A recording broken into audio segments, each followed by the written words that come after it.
Hello, everyone. How is everyone today? Hope you are all doing well. Just getting a few things set up here, and we're actually waiting for Eden because she had to eat because she's human, and we all know food is delicious. So, just gonna sit here and wait a few minutes, hang out with you guys for a bit, and then we'll go from there, per usual.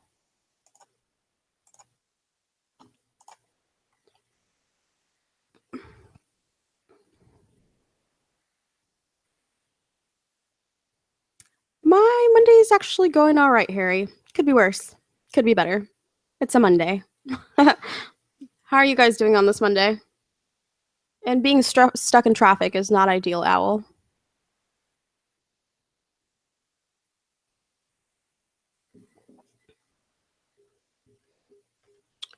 Let's see here, everyone. Welcome, all 5 of you that are watching. Welcome. I am finally starting to feel like myself after being sick forever and a day. Axeman, hi!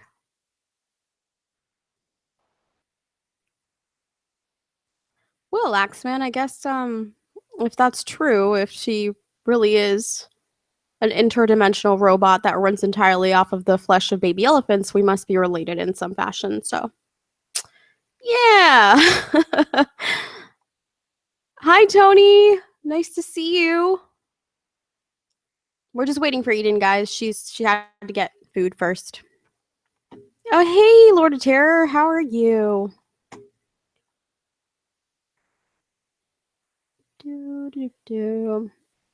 I have a few questions for you guys after the madness. No, just kidding. After the interview, I would love you guys' input, so stick around. Let's see. Oh, comment. So happy for Margbot. Tonight, she has one of the biggest narrators on. She's had some big ones on this, but this one is huge. Yes, Lord of Terror, we all know how you're a huge lover of Eden. I think we all are, honestly. I am not a Dawn. I wish. Hi, Nathan. Welcome.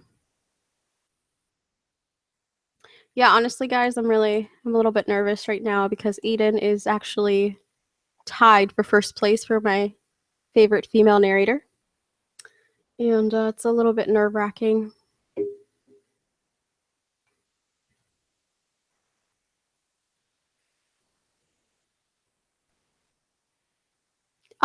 Sinister says she has the best narrator ever on tonight. And he said, yes, I am biased. That is so cute.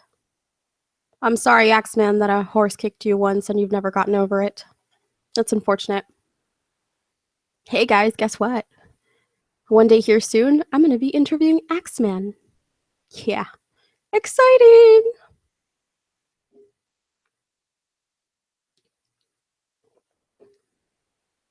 What was it you said, Axeman? I'll be your first consensual interview. I think that's what you said. Hi, Eden! Hello. Welcome. Thank you for having me. Oh, thank you for coming on. I really appreciate it. Oh, it's my pleasure. We were just all talking about you and your need for food. Oh my God. Yeah, I know. I ended up just wolfing it down. Wolfing it down. It's fine. It's fine. I was just kind of like, I had so much stuff I had to do. Like I had to get the stuff done for Atticus for this thing that we're doing, this project. Then I had to get my lines in for No Sleep. And then I was like, well, I should probably work a little bit on some other stuff. And since, I fractured my arm, my movement has been slightly impeded. So everything. Yeah, I was gonna ask about that. How's your arm doing? It's good. It's just a really tiny fracture. It's not even, it's like half an inch long. But they have to put me in a splint, because a broken bone is a broken bone. Yeah. So, I won't get the official results of my recuperation time until I go to the orthopedic doctor on Wednesday. But for right now, it hasn't really impeded me too badly. I can still record. Editing might take a little longer. than normal. So sorry, guys. Oh man. Yeah, I can't imagine. That sucks to have, an arm like that. But we all know that you fight off ninjas in your spare time. So. I know. Oh, I know. My work is never done, sadly. Exactly. So I mean, you were gonna get hurt at some point when you fight off ninjas. Exactly. It's just like, Welcome everybody. wow. Yeah, exactly. You're not invincible. We'd like to think so, but sometimes. I know, right? I wish I was. Okay, everybody, welcome to another interview. And this time I am interviewing the lovely Eden, which, as many of you already pointed out, she's one of the favorite narrators in the community. So let's get started. Yes. So, Eden, what is the origin of your name? Well, the origin of my name actually spans almost, how old am I? 30, right? So I would say it started when I was 16 years old. And what happened with it is when I was younger, I was an amateur voice actor or a voice actress. I was recording for fan dubs for unlicensed anime. And we were in this really large community. And we did like a lot of radio plays and stuff. Well, back then, even if you had your own name, if you produced your own stuff or created your own content, you had to have a quote unquote studio name. And so I called myself Studio Eden, but originally I was called Project Pie-chan. And then after a while, I was like, this sounds really silly. I should probably turn it into something a little bit more classy and official. So I renamed myself to Eden/Studio Eden. And then it's been with me ever since. So I've pretty much gone by the alias of Eden since I was 17 years old. So that would be for the last 13. For 13 years. Yeah. Wow. But what made you choose Eden particularly? It just stood out to you as a name, or? Yeah, because, I was thinking Eden, like, who really uses the name Eden? Like, it's not a very common name. And, I was like, should I call it Eden Projects or Project Eden? Thank God I didn't call it Project Eden because there's an actual band called Project Eden. So I was like, okay, Studio Eden, that works. It flows really nicely. And, it was very iconic and unique at the time. So, and everyone likes to make the joke about paradise. So I was just like, yay. So I figured I'd go with that.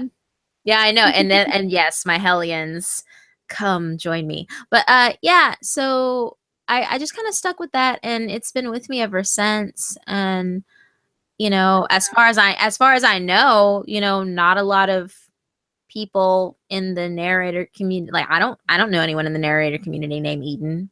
No, there's only one Eden, and there will always only be one Eden. Yeah, and that's what's crazy is because I was just like, because when I first started narrating, I was just like, oh well, no one's gonna really know who I am. And no one's really going to be able to find me because when you look up Studio Eden, my name isn't the one that pops up unless you look up specifically Studio Eden 2. The first thing that pops up is this Japanese group. I think it's like a animation group or something, and they call themselves Eden Studio. Oh. Yeah. So I was just like, I actually tweeted at them and I said, can you guys, you guys haven't been active in years. Can I please just take your Twitter handle now, please? Because you're clearly not using it. But yeah, so, but did they respond? No, they didn't because they're mean. But the thing about it is that now, I'm getting to the point where I guess I'm getting popular enough that when you do search Studio Eden, I'm at least the second thing that pops up now. Yeah, I believe you are the second one. Because I was looking for your link to put it in the description, so I just typed in Studio Eden. Hold on. Actually, I did type in Studio Eden too, and then obviously you were the first one. Yeah. But I think you once said that there was originally just a Studio Eden, and then somehow you ended up having to make a second one, correct?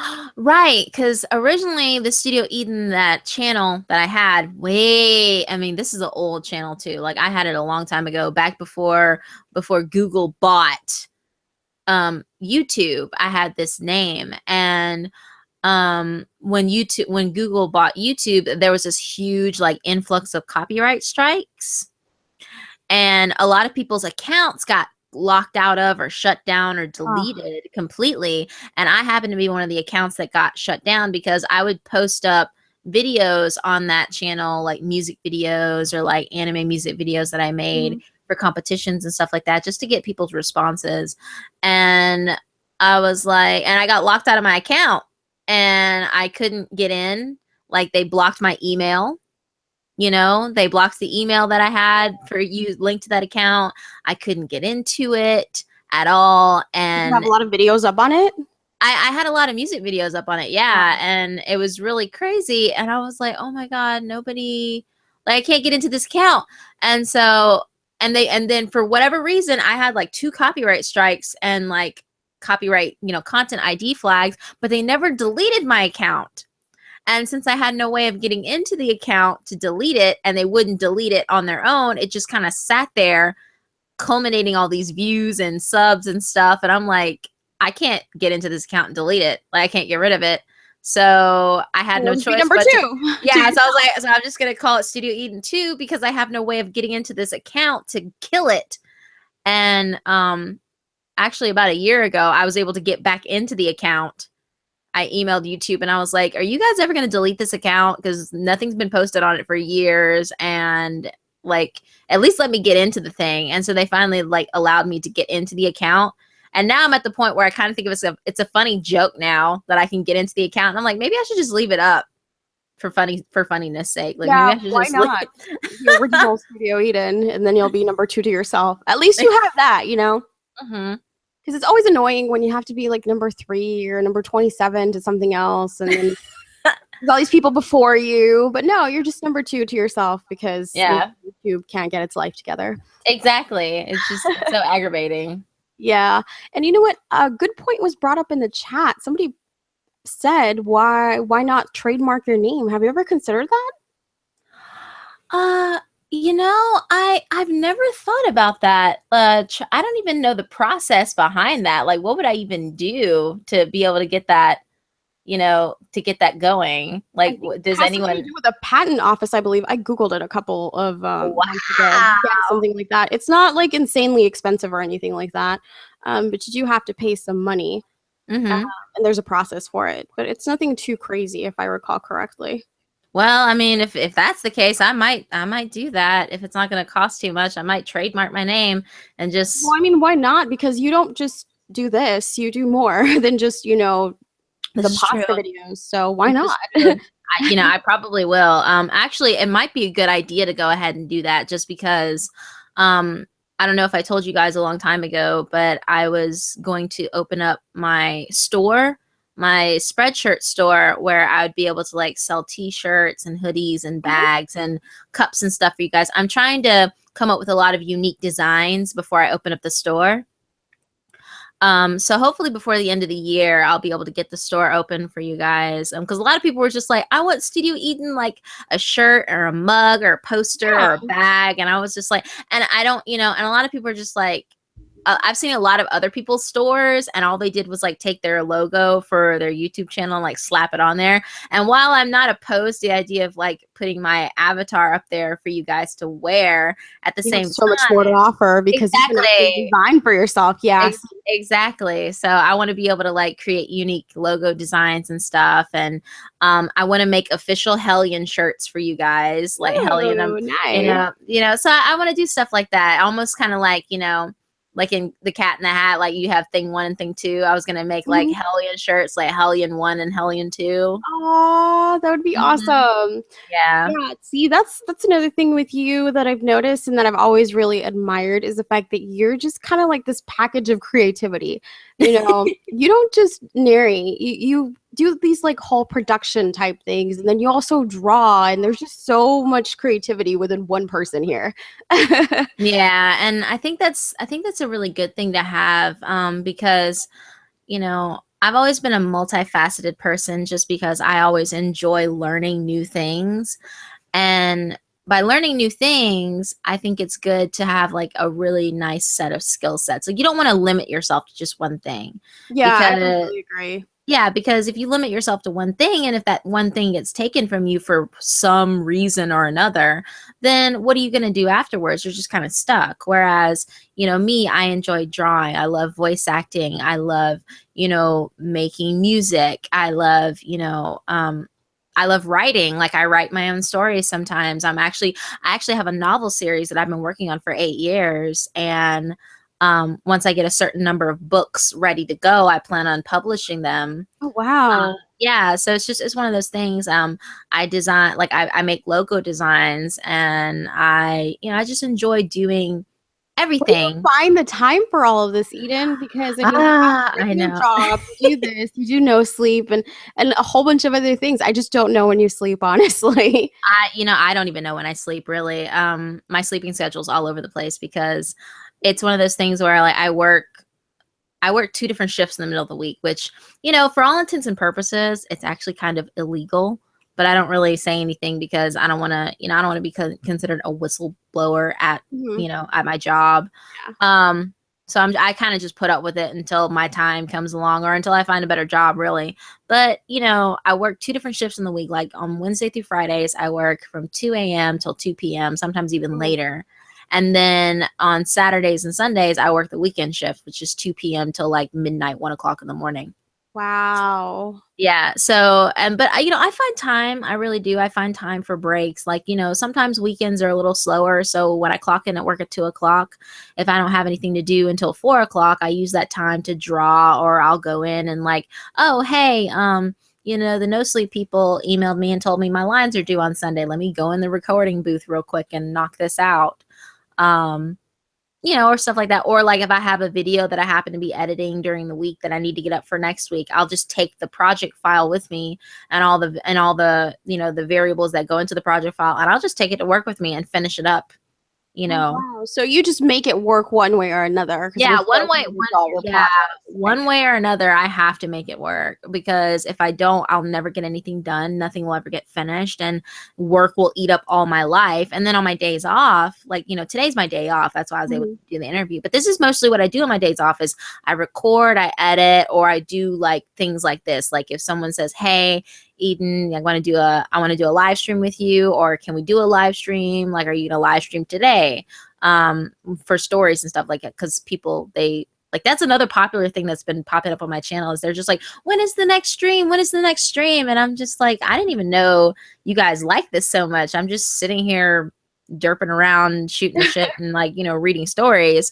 But it's something that everyone enjoys, and so I constantly get emails and comments on my videos saying, when's the next stream? And I'm just like, oh my god, guys. Yeah, I've noticed that, subscribers really enjoy seeing their favorite narrators kind of interact with them and actually seeing their personalities outside of the story. So I think that's why the streams are so popular. Yeah, I agree. And it's fun for me too, because that's one of my favorite things that I always enjoy doing, is I love interacting with my fans. And believe it or not, through the streams, I actually stumble across new people. Like, new people fall into the live stream. They're like, what is this all about? I don't know what this is going, because Oh, for some wow. reason for some reason it just pops up on their feed, like, hey, you're interested in this, so and so is streaming right now, maybe you should check him out. And I was like, "Oh, okay. Well, Welcome. yeah, all right." And then I'm like, "Okay, well, that's cool." Uh, but it's one of those things where it's interesting and I like it. But that's what I do on my time off, is like, "Oh, okay." Um, it's I make the time. I really do, especially for my fans and for my Yeah. subscribers. I Being really committed, do you just make it make the time, because, I don't want to be one of those narrators who all they do is just put out videos, and you Yeah, know that's something that I've appreciated mm, in regards to your channel and you, is you take the time to interact with your subscribers. mm, I remember when I first found you and I found your stories, and I was completely in awe of just the production quality of everything. And then I think you did a live stream with the boys, and I was like, oh my God, she's so cool. Like, as a person, other than just being a great content creator, you just seem like a cool person. yeah. And it's one of those things where I don't want to be seen as, I mean, and I can't help it now, because my status as a narrator and a content creator on YouTube has grown substantially. Like when I first started doing YouTube, I never dreamed that I would get this far and that I would achieve this kind of, you know, recognition and this kind of popularity. Um, but at the same time, I'd never want to forget that I used to be a nobody. Like I used to be like where I can't, everyone started somewhere, you know, and Yeah. that's one thing that I never want to forget is that I started from nothing and became this thing. And my goal after a while, you know, when I started realizing that I was becoming more and more popular, one of my things was I realized there weren't a lot of female narrators in the horror community. And so my biggest goal at the time was, all right, and this almost sounds kind of like snobby and obnoxious when I first when I think back on it, I really did. But it was funny because I go, you know what? When anyone in the horror community thinks of female narrators, like I want them to think about me.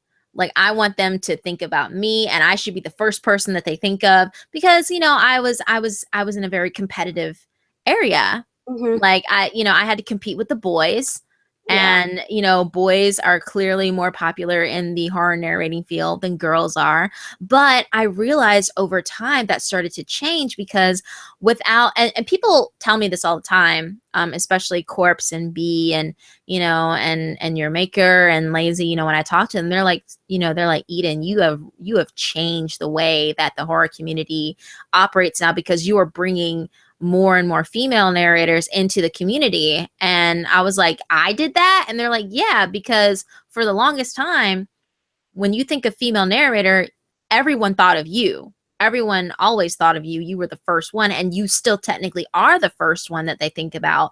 But now more and more girls are starting to say, hey, they stumble across your channel and they're like, hey, maybe we can do this too. Like she's doing such a good job and she's doing it in a way that's unique to her. Like maybe we stand a chance to do this too, which I think is fantastic. Yeah, it's I very true. I mean, I I remember when I never found you. yeah, Like, I never wanted to be the only one, you know, because I wanted to be the one that people thought of first because in a way I wanted to revolutionize and change things and be like, girls can do this too. Girls can be just as creepy and just can be just as unnerving and can tell a story in a way that guys cannot. And people need to see that. that's very true. That was so you said you were highly competitive then, and you know that was your message then. So what is the message that you want to get across with your channel now? My message that I want to get across now is that it doesn't matter. Like a lot of people always say, Eden, I'm getting into narrations or I'm a female narrator. Like, what do I need to do to succeed like you? And it's not even about success, it's about continuing to push yourself and to always know that there's always going to be criticism. You know, there's always going to be criticism. Someone's always going to say, oh, I hate your voice. But don't ever be afraid to put yourself out there because, you know, it's one of those things where I'm always being judged. Like I cannot tell you how many times people have gone on the Corpse Husband's channel or B Busta's channel or King Spook or, you know, Lazy Masquerade and your maker. And they're just like, oh, there's this female's voice. Like, I can't stand it. Like, why is she narrating? Like, you know, I came here to listen to you. I didn't want to hear some like squeaky, you know, woman's voice. But then on the flip side, you have people who are just like, oh my gosh, who is this person? Like, she's really good. Let me go see what she's all about. And that's how I was able to, you know, to culminate and get people to notice me and to find me is because I took that risk. And I'm like, okay, clearly I'm in a competitive market. I have to compete with all these guys. But at the same time, I can't be afraid to be judged because if I'm too scared to be judged, then how am I supposed to change everything? How am I supposed to change anything for everyone else? Because surely I'm not the only one who thinks this. I was like, surely I can't be the only female or the only woman out here who feels like they deserve a chance to be heard and to be able to put their own voice and content out there. Surely I can't be the only one. So if I'm not willing to take the risk and step out there and basically take the air. Like I have to take the hits first. Like if I'm not willing to Yeah, go out there and take the exactly. hits You had first. to set the example. Yeah. I see what you mean. Do you think Hmm. that that's been one of your biggest obstacles with YouTube? I think so, really. Because it's the internet. People are going to judge you, and you have to be willing to put yourself out there to be judged. And it's like, as long as you put yourself out there to be judged and you aren't afraid of criticism, because you'll have people who give you hateful criticism. Oh yeah, And, definitely. yeah, you'll have people who will hate you for your criticism. But at the same time, you have other people who are like encouraging, and they give you good critiques. Like I've improved vastly since since I first started. Like a lot of people say, oh, your earlier videos were amazing. And I'm like, okay, thank you so much. But then I always look forward to the comments where people go, oh my gosh, Eden, I've been with you since the beginning. Your channel, like you've grown so much as a narrator. And I can tell. And that is the comments and the critiques that I love the most, because I Yeah, am constantly improving and I am constantly like honing my craft, and just trying to make things better. And I feel like the more that I change and the more that I develop, the more that I'm able to help future narrators come in and say, hey, Eden, I'm really scared to put myself out there. What do I need to do to be like you? And I'm like, just put yourself out there. Like, don't be afraid to be judged, because people yeah, are always going to say something about you. You're going to always have someone who hates your stuff and likes your stuff, and, and loves your stuff, and who's supportive of you no matter what you do. You have those, those fans as well. But at the end of the day, it should still always be about you and what you want to do, and what, exactly. you And know, what and you'll and enjoy. what exactly, because if you don't love it anymore, then it's going to show. Yeah, I agree. It It definitely really shows when you're is. doing it for the wrong reasons.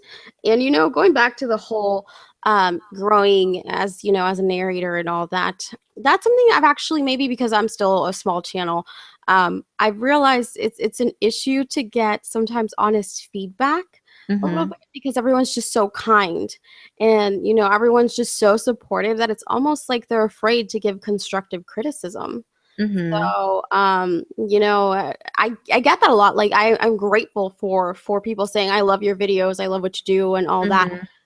But I rarely get something like, hey, you could use maybe sprucing this up. I'm not saying Mhm. hateful comments, because nobody wants those, but Right. constructive criticism is always welcome. And I feel like people in this community are almost afraid because they're just so nice about it.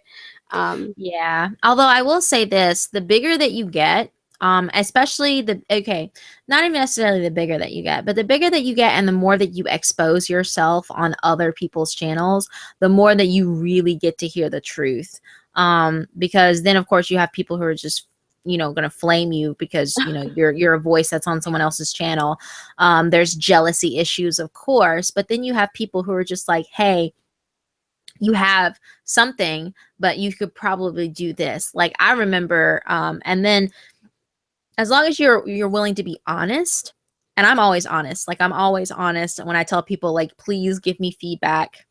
You know, give me, tell me what it is I'm doing good, but also tell me what it is I'm doing wrong, or what you think that I can improve on. And so if you look through my comment sections, um, I always respond to I used to be able to reply to every comment all the time, but now I've gotten to the point where, like, if I see comments that are just like, hey, I love your videos, I always try to give it a thumbs up or a heart now. But the ones who actually like give me critiques and they're just like, hey, this was really good, but I think that if you did this, this, and this, it would be even better. Then I always ask them questions. And then it's funny because people are just like, oh, but I don't want to sound like I don't want no offense. And I always tell people, I was like, I'm not going to be offended. Like, how am I supposed to get better if you don't yeah, tell me what I'm doing wrong? exactly. And Exactly. I've learned that people respect me more because I always say that. I was like, I will never ever snub or delete or flag a comment that is giving me genuine constructive criticism, because that, to me, I pay more attention to negative comments than I do positive comments, because negative comments always have some kind of truth to them. And it's, if they're not hateful comments, if they're negative comments in the sense of, hey, you know, your voice is kind of, you know, irritating because you inflect this much too much, then I make changes accordingly. Now, if they're just being jerks and they're just like, oh, I can't stand your voice, I'm like, well, I can't really do anything about that. Exactly. I mean, I'm sorry. My channel's not for you. Please move along. There's nothing I can do about that. No, I completely understand what you're saying. Yeah, it's like I can't change my voice. Like, I'm Yeah. sorry. But if there's certain things about, you know, how I'm reading or the style of how I'm reading, or maybe I should slow down a little bit, you know, tell me these things and I pay attention and I always respond and I thank them. And I feel like this age is so jaded that like if you thank somebody for a comment that they like, most people Like might you're being think, sarcastic. yeah, they think I'm Yeah. being horrible, and I'm like, no, I genuinely am thankful that you took the time out to comment and make these comments. Like, I appreciate it. And then they're like, oh, okay, well, dang. Yeah, no, I've seen it. I know what you're talking about. What do you feel has helped you become successful on YouTube? Um, I think probably the thing that's helped me become successful is, well, collabing always helps, but I always tell people, I said, don't ever, this is my biggest thing for newest narrators, and this is the biggest thing for me, is that I never ever asked to collaborate with any of the people that got me big. Like, a lot of people are just like, oh, you got on Corpse Husband's channel or B Bust's channel or Lazy Masquerades or Your Makers because, you know, you just want to get yourself out there. I never asked them to be on their channel. They came to me. And that's because they found me. Like, Corpse has been with me since the beginning. So he knew what I was all about from the beginning, from the get-go. Back when, again, I was a nothing. I was a nobody. And he only had 3,000 subs back then. You know, and it's like, but with, you know, but with B Busta found me through Corpse Husband, and Lazy Masquerade found me through B Busta, and Your Maker found me through like that whole circle. And that's why we're all really good friends, is because I never asked them to be like, hey, can I be on your channel? And good narrators and honest narrators in the narrating community, they will come to you and ask you, hey, I think you have something. Would you like to be featured on my channel? And that's because you have to go out there and put yourself out there and put your content out there and show them what you're made of first. Because that's why a lot of people, when they come up to me and they say, hey, Eden, can I collab with you? And then I go to their channel and then I see that they haven't put up a single video, or they haven't, like, they've only done like 1 or 2 videos. And I'm just like, maybe you should like get a few more videos under your belt first before you ask me to collab with you, because, you know, they need to be like, when people get redirected to your channel from me, they need to know what you're all about. And if they come to me and then they go to your channel and then you have no content or you have nothing to offer, then it's like, okay, why am I subbing to this channel when they don't even, you know, they don't even have anything for me to look at or look forward to, you know? So I always tell people, like, basically my key to success for me was establishing my independence and being like, this is what I'm capable of. This is the kind of stories that I enjoy reading. This is what you're going to get when you come to my channel. And once I was able to establish myself, then other bigger narrators were able to come to me and be like, hey, I like your stuff. Like, you should totally come on this side. Like, that's how Unit 522 found me. Was he saw that I was doing my own thing. Sir Aim, Rainbot came up to me and asked me, like, did I want to collab with her and do a video on her channel, which boosted my popularity as well. There's a thing that Mr. Creepypasta and I are going to be doing in the works, and same thing, you know, and Creeps and I were talking about doing something before his whole catastrophe happened where he got robbed. Yeah, Creeps did. Oh wow! I remember when we were trying to tweet at him to get him to. Yeah, and that's why is because, you know, and that's another key to my success too, is all of you guys, all of my Hellions, all of the people who supported me, everyone who's ever sent me an email, you guys sharing, liking, distributing my content, that has also been the key to my success. I always tell people I am nowhere without my subs. I am nowhere without my fans, without my loyal viewers. Like, without you guys, I would not be where I am now. And it's because you constantly come in, comment, come to my live stream, support me, donate, whatever you guys do, sharing it on Twitter or Facebook or Tumblr or wherever, just word of mouth, just by doing that alone, that has contributed to my success. I have literally had people come and sub to me and say, I found you because somebody did a random post on Tumblr and I found you. Or, I saw you because somebody shared your video on Facebook, or they retweeted a video that you did on Twitter. And just these little tiny things that they do is what matter. Like the little tiny things that you guys do, you may not think that it matters, but it really does. So without that, I would not have been able to climb up the rope the way that I did. Like, yeah, collabs here and there, that's great. And people always tell me, they're like, oh, I found you because so-and-so. But 9 times out of 10, the reason that I was found is because somebody else spread the word, and that's what's important. Content. Yeah, I think it's been probably a little bit over a year since we did that whole thing of, let's tweet at Creeps and see if he'll collab with Eden. Mm-hmm. So funny. But I mean, I would love to hear a collaboration between you guys. That'd be amazing. Yeah, absolutely. Hopefully he's able to get everything back in order here soon, and I hope so. And we get a collab soon. I know, right? I would love that. I would love that, honestly. I mean, it's funny, like Mr. Creepypasta and Creeps and I, we talk all the time, and we've been friends for like a year now, and it's crazy because I used to be, I idolized them when I was listening to horror narrations, a few years ago. Yeah, I think we all did. Like all of the people who start out with Creepypasta and instead of the true stories, Mr. Creepypasta and Creeps McPasta are those guys that you idolize. Out of the stories that you've done, which do you think is the most disturbing? Oh gosh, I think the most disturbing story, there's actually 2. One's really sad, and a lot of people are just like, oh my God, this is so screwed up. It was called The Disappearance of Ashley Morgan. Oh my God, yes. By C.K. Walker. Yeah, and everyone's just like, and a lot of people think when you think horror, you think of like blood and guts and gore and, slasher and like the monster and the evil creature. But like that was horrifying. Like that was a very disturbing story. It definitely was. It's one of my favorites, but it's totally heartbreaking. It is heartbreaking. It's absolutely heartbreaking. And like some people, they always comment and they go, oh my God, Eden, you made me cry because you were crying so hard. Like you were getting so into it. Your acting is amazing. I was like, no, guys, I was legit crying because I couldn't believe what I was reading. Because when normally, especially early on when I first started narrating, they called a lot of people joke, especially Corpse Husband, a lot of them. They're like, Eden, I can't stand you because you do everything in one take. And it's because I literally would do everything in one take. And what that means is I would pull up the story and I would read like the first couple of sentences and go, okay, this sounds like this is going to be a good start. And I'd read the story fresh right then and there. I wouldn't know what's coming.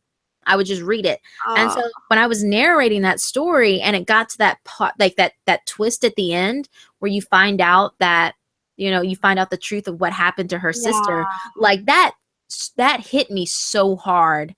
And I was crying for real. Like that was real tears because C.K. Walker is such a brilliant writer.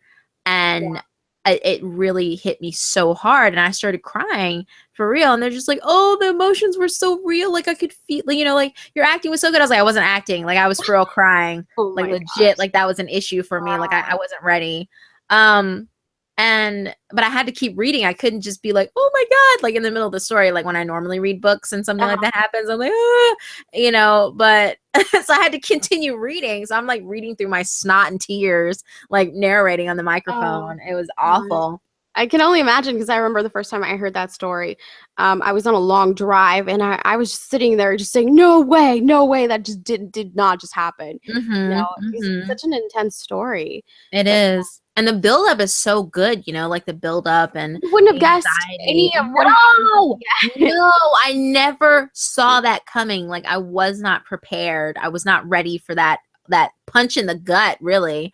But that's like probably one of the most disturbing stories I've ever narrated. But if you want to talk about blood and gore and stuff, the second most disturbing story I ever narrated was The Thief. I don't even know who wrote that story. I found it on the internet. Like it was a oh God, it was like I think it was like on a weird 4chan board, like lost in the depths of 4chan.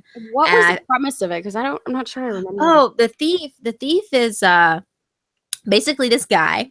He has been scoping out this house in this rich neighborhood, and he's been waiting for like the family to leave, and so no one's going outside, no one's checking the mail, so he thinks, okay, either they're gone on vacation or they're really sick, and so he breaks into this house, and he's like, stealing stuff and casing the joint, and he's stealing everything, and then like he hears a pan drop in the kitchen. So he's like, oh God, someone's in the house. So he's like investigating. And then he like looks around, and then he hears somebody dragging something across the floor. So he's like, what the heck is happening? And he looks down and he sees this a trail of blood and going into the kitchen. And he goes and he's hiding in the living room. And I'm sitting there going like, dude, I would have bounced the heck out of there the minute I heard the pan drop, like, oh, cover's busted, time to go. So he's hiding, and then he dips into the closet. And when he dips into the closet, he hears this blood curdling scream in the kitchen. And then he comes back, and as he like, oh, and he thinks about it. He goes, okay, I need to get the heck out of here. So he leaves the closet and tries to sneak out into the living room, and he goes in the living room. And then as he goes into the living room, he passes this table where all these severed body parts are. Ooh, wow. And I'm like, oh yeah, it's dark. It's one of my earlier ones that I've ever narrated. And I'm going, this is actually, I did a blooper reel, and one of the cuts in the blooper is I was reading that. And when I got to that part, like I literally couldn't stop. And I went, what the heck? Like I was like, WTF, what? Like, what is this? Like in mid sentence, I was reading and I was like, what the heck am I reading? Wow. So you were surprised after reading all these stories. It's still surprising. Yeah, it's still. Oh, I still get surprised. I try to. For most stories, I try to read them fresh. Anyway, it makes the reactions more genuine. Honestly, that's true. Mm-hmm. So, what has been your favorite one, or was it one of those? My favorite story that I've ever narrated, other than Room 733, because everyone loves that one. It's the most popular one on my channel. But someone actually mentioned it in the comments, is Asphyxia, which was an exclusive pasta that I've, an exclusive horror story that was submitted to me by Lucretia. The ones that I really enjoy are the ones that are very uniquely written. So the 3 stories that I've really enjoyed was Asphyxia, Robert the Shadow, which was written by Axeman. Oh, wow. Oh, Axeman wrote that one, and people were, and it was like kind of a comedic story. It was a comedic horror, and the reason why he sent that story to me is because he heard my rendition of the break room incident. Oh my gosh! And everyone loves it. That was probably one of my favorite stories to narrate because it's so real. Like people are just like, oh my God, Eden, I totally understand where you're coming from. And people often question me. They're saying, are you letting out some pent up rage right now? Like this sounds you sound way too into this for this to just be a story. And it's true. Like, yes, there are people like that at work who make me mad, but it was just so much fun to narrate it that way and to produce it in that manner because nobody was prepared for the ending. Because the way that it ended was see that happening. Yeah, it was a complete 180. They just thought that, oh, this is just going to be a comedy story that Eden's doing, and this is just to get a laugh out of all of us. And they're like, whoa, that just did a complete 180. In the story, and I have to laugh because it's true. Like the way that I beefed it up and pushed it out was just like, ha ha, this is gonna be funny. It's me talking about work and how much I hate it. JK LOL, not really. Somebody got murdered. But it was one of my favorite stories to narrate because it was just so much fun. Like the dialogue was really funny, and the narrative was just hilarious, and it was very easy to get into and to relate to. because it was that kind of casual dialogue that you're just like, let me tell you something.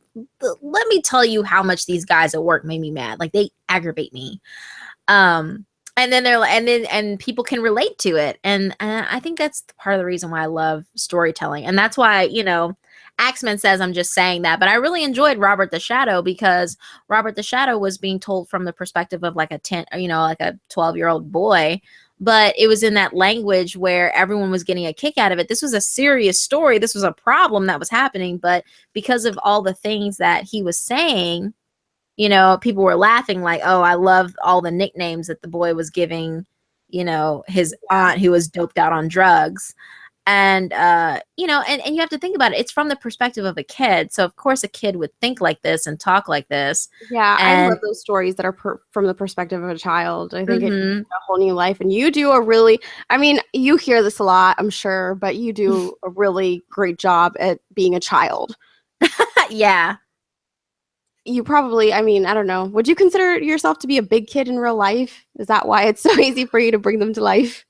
You know, I think so. Like, I mean, you know, I'm an adult. I do the whole adulting thing, you know, all that stuff. But at the same time, I really enjoy, you know, relaxing and just kind of unwinding and being a kid. 'Cause, you know, when I work all day, I'm being all serious. Like, I'm like eating, blah, blah, like I gotta be serious, like my job, yada, yada, yada. Yeah. But, you know, but like I like to crack jokes and have fun and just relax and unwind. And, you know, because I don't like to take things too seriously because if I do, then I feel like I'm just going to get older by the second. So it's really easy for me to delve into the mindset of a child. Because then I can go, yay, oh my God, fun times. You know, like it's really easy. Yeah, it's easy. And then, and then like the pureness of a child is so funny too. Like you have someone come up to you, like a monster comes up to you and is like, you know, hey kid, I'll give you a lollipop if you sell your soul to me. And the kid's just like, I don't know if that's really a good idea. My parents told me not to talk to strangers, and you're really creepy looking. You need to get out of my way. You know, like that's the kind of thing. Like that's the thing that I would say as a kid. Like if a demon rolled up on me, like as a 5-year-old, and was just like, hey kid, you want a sucker in exchange for your soul? I'd be like, I don't think that's the best idea. I kind of want to hang on to my soul. I don't really know if that's the smartest thing that you could or I'd be like, you want my soul for a lollipop? I think you're gonna have to up the ante on it. Yeah, I feel like I'd be that smart kid who would be like, Yeah, really? A exactly. sucker for my soul? You're gonna have to give me more than that. I'm sorry. Yeah, I bet. Have you had any crazy fan occurrences? You know what? I have. It's really creepy. Ooh. So on my in my DMs, I try to leave a lot of my DMs open. Hmm. And especially for my Twitter, because Twitter is the one that I check the most, and that's the one that I interact with my fans the most, and also Facebook. But I've been so busy, like it takes everything I have to do just to check Twitter, let alone Facebook and Tumblr and everything. So but on my Twitter, I leave my DMs open so that way if anyone wants to, you know, message me or ask me questions or something, they have a direct line of communication to me, which I think is important. I'm not sure if that will continue to be that way the bigger that I get, because I've had a few people message me and it's very creepy. Like they'll ask me questions that are like completely irrelevant to, you know, anything regarding my narration or something. Like I had one guy ask me, you know, have I ever dreamt of killing somebody? And I'm going, no. And he goes, really? And I said, yeah. Like I've dreamed of dying. Like I almost died in my dream, but I've never dreamt of murdering somebody. And they were like, oh, well, I dream of murdering my boss all the time. I'm like, whoa, Wow. See, whoa, wait a minute. okay, so not to be sexist or anything, but I asked the guys that I interview this question and they never, they never have anything like that. But I feel like as female narrators, we get a lot of the crazies and weirdos, like extra crazy weird, and we get stuff like that and it's just like, whoa, where did this come from? Yeah, exactly. Or like someone sent me an email one time and they were like, um, uh, yeah, like Eden, I really love your voice. I think it's awesome. I think you're a great narrator. Um, when are you gonna do a face reveal? And I emailed them back and I was like, I'll do a face reveal like 100,000, like whatever. subscribers. And then he was just like, if I gave you like $2,000, would you read a story for me like naked in front of webcam? And I'm like, what the what? I was like, wait a minute. Wait. I was like, look, I'm poor, but I'm not that desperate. Come on now. Sounds like a bad creepypasta in the making. Yes. It's like, what is going on? Like, why would you even think that? And I don't know. It's one of those things where I have to laugh because, the whole mystery behind my face is everyone's just like, oh my God, we want to know what Eden looks like. And I'm like, well, it's really not a big deal. Like, if you really want to find me, I'm not hard to find. I tell people that all the time. I was like, if you really want to find me, I'm not that hard to find. On top of the fact that, like, if you were with me back when I had like 50 subs, you already know what I look like because I did a face reveal back then. I deleted the video, obviously, when I started getting bigger. But if you knew me back then, like, I already did a face reveal, so it's kind of funny. But Does that ever make you comments like that? Do they ever make you nervous to ever face reveal? Does it make you not want to ever face reveal? No, actually, my thing about it is that one of my biggest goals is, and this is the reason why I want to get to 100K so bad, is because not because I want to get 100,000 subs and then possibly do YouTube full time after that. But it's one of those things where I'm like, I really want to hit 100,000 because I want to go to conventions and do meet and greets. Like, I actually want to meet you guys. I want to go out and meet you guys and like shake your hand and sign autographs and take pictures with you guys. And I can't do that when I'm hiding. And so that's why that's like kind of like my incentive, where I'm like, I kind of calculated it out where I was like, okay, if I can get to 100,000 subs, by then I'll be able to do YouTube full time. So then I can quit working in my other job because screw that, those hours suck, and if I can do YouTube full time, then I can focus all of my energy on just making videos and just reading stories and writing and creating stuff just for you guys. And then I can use that money to go to conventions and be like, hey guys, I'm thinking about going to this convention in this area. If you're a Hellion and you happen to be in this area, please come and see me. Yeah, exactly. VidCon. Please come to VidCon. Right.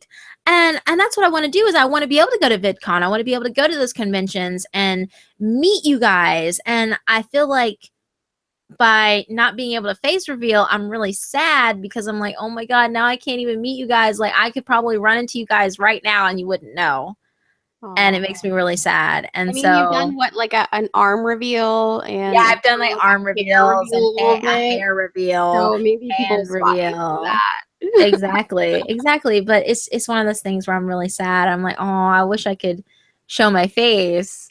And so it doesn't daunt me at all. Like, when people ask me constantly like for a face reveal, it doesn't daunt me or turn me off from the idea of showing my face, because I want to. Like, that's my end goal, is to show my face. Like, that is ultimately my goal of what I want to do. Because some people just, because people are like, oh, don't do a face reveal because it's going to ruin everything. I'm like, I'm just going to do a face reveal and then that's it. That's the end. Like, if that changes how you listen to my content after that, well, then I can't do anything for you, because my biggest thing and the reason why I love doing this is not only do I love doing this, but I love doing it for all of my fans in the community.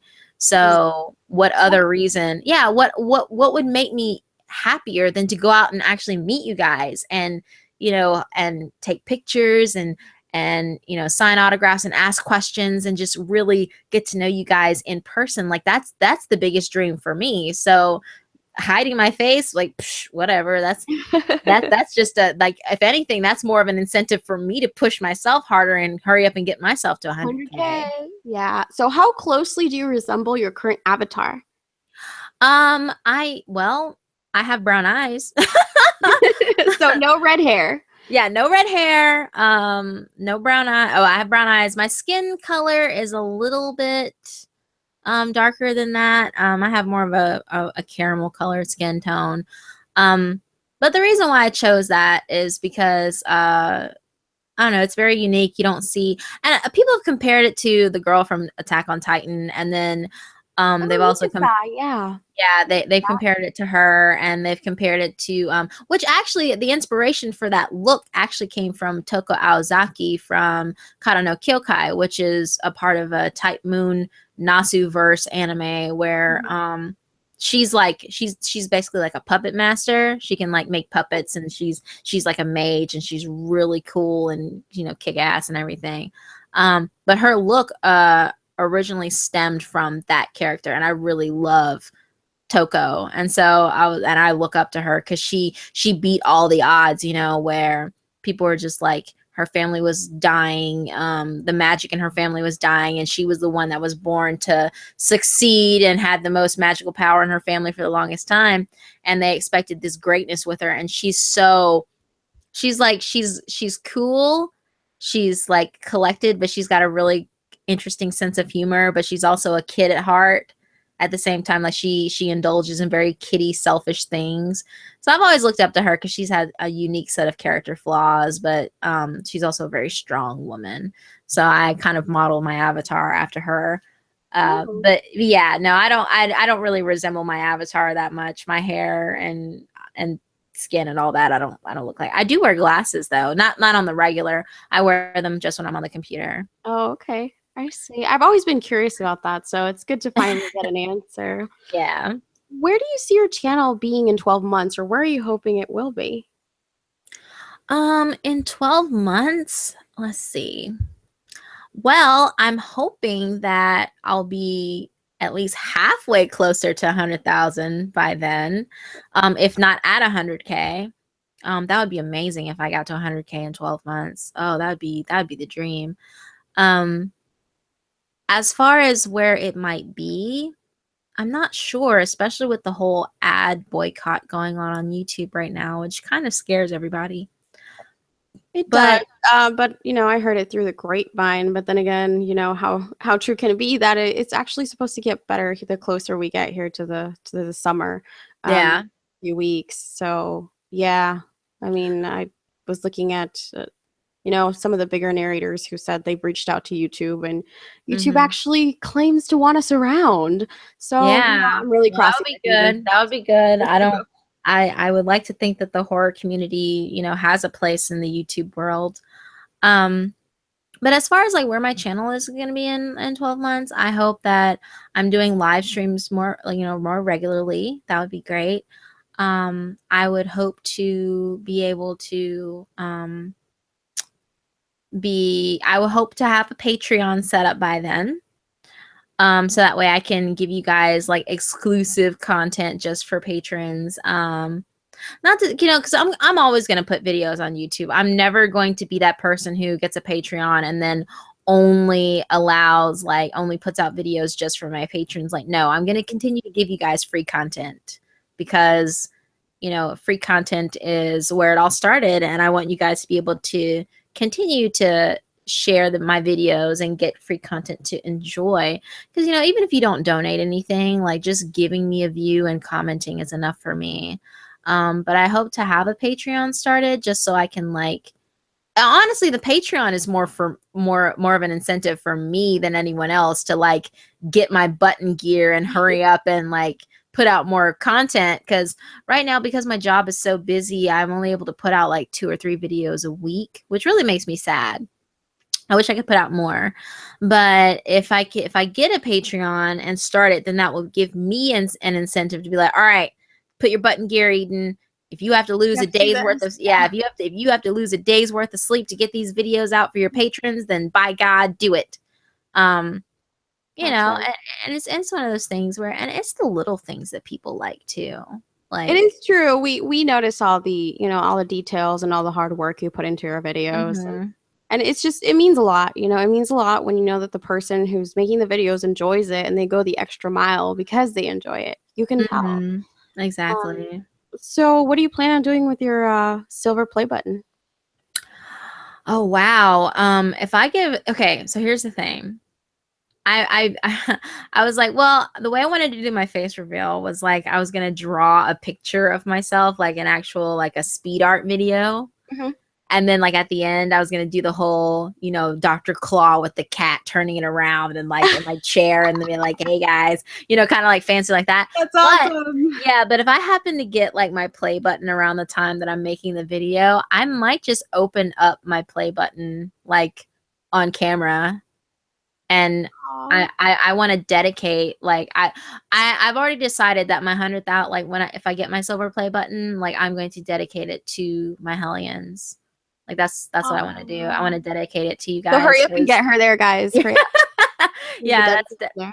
yeah, because I'm it's going to be officially dedicated to you guys. And when I hang it up, I'm going to try and like I'm going to see about getting like a little plaque made, like a little plaque plate to put under it, so Mhm. that it can officially be dedicated to you guys, my Very Hellions. sweet. Can't Mhm. wait. And let's see. To close out for my last question is Mhm. any fellow narrators you would like to meet in the next year? Well, of course, I would love to meet the Brothers Grimm. Like, I would love to meet Lazy Masquerade, and I would love to meet, you know, your maker, Corpse Husband, especially Corpse Husband, because without him pushing me, I would never have continued doing this in the first place. So definitely want to meet Corpse Husband, B Busta. I want to, and I would love to meet all the women that was in that giant collab that Black Eyed Blonde did on her channel. I want to meet all of you. That's what I want to do. I want to meet Wow. you and her and Jacqueline and Lady White Rabbit. Like I want to meet everybody because that was amazing. And I, you know, when I saw the video and I saw some of the comments saying like, oh, you know, I can't believe this is an all female thing. Like, I feel like this is a gimmick to try and like get views. And that really upset me because I was going, you know, this is something that no one has done and it hasn't been done. And this is a step. And again, it's one of those things where you have to get ready for the criticism to hit you. And that was Black Eyed Blonde's way of taking her, like making her step out and be like, hey, I'm about to do something that no one, you know, has done, so feel free to judge me. And I think she did a wonderful job being able to get everybody together like that, and such a lot, like that was a huge collaboration. It was a very large collaboration that she put together, and she showcased a lot of talent.